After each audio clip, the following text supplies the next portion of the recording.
ចាជំរាបសួរមកយទីស្រឡាញ់នេះមករកកាត់ផំងរងជើង smooth ជូនបងបាន8ក្បិន7ពណ៌បងដោយសារបៃតងនេះដូចគ្នាចំនួន2ក្បិនណាបងណាខុសតែជើងអញ្ចឹងយើងចូលមកដល់ពណ៌ទី1បងចាពណ៌ទី1នេះគឺជាពណ៌ទឹកប៊ិចភ្លឺចាបងទឹកប៊ិចភ្លឺផំងខ្មែរសូត្រដង្កូវនាងសិត 100%កៃ VIP ជូនបងពេញសម្រងពេញຂະຫນາດមួយក្បិនតម្លៃ$180ណាបងណាចាពណ៌នេះគឺពណ៌ក្រហម cherry បងក្រហម cherry រងជើង platin ស្អាតមែនតើបងណាចាអញ្ចឹងចូលមកដល់ពណ៌ស្រាក្រហមបងស្រាក្រហមក៏ស្អាតដូចគ្នាដែរបងនេះស្រាក្រហមរងជើង platin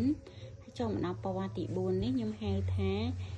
ពណ៌ម៉ោង10បងពណ៌ម៉ោង10ចំតែម្ដងពណ៌ស្អាតណាបងណាចាជាមួយនឹងរងជើង platin ដូចគ្នាសម្រាប់ពណ៌នេះគឺក្រនៀវបងចាក្រនៀវទើបតែមានមួយក្បិននេះបងជើងឲ្យតន់ណាបងណាតម្លាក់comment តម្លាក់យកនៅក្នុងឆាតណាបងណាចារៀបអីវ៉ាន់ជូនបងនឹងថតពណ៌បញ្ជាក់ជូនហើយសម្រាប់ពណ៌នេះវិញគឺពណ៌ទឹកមាត់ខ្យងបងទឹកមាត់ខ្យងនេះស្អាតដូចគ្នាណាបងណាចាចូលបានតែមួយក្បិនទេ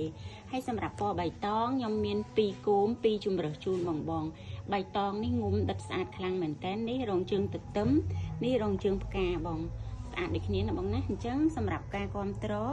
អរគុណបងមែនតើដែលគ្រប់គ្រងខាងមរកតផំងខ្មែរខាងបងអូនលក់ជាក្បិនណាបងណាចាប្រភេទសូត្រដង្កូវនាងសុទ្ធ 100%កៃស្តង់ដា VIP ជូនបងពេញសម្រងពេញຂະຫນាត់កាត់អត់ឲ្យខ្វះទេណាបងណាអរគុណសម្រាប់ការគ្រប់គ្រង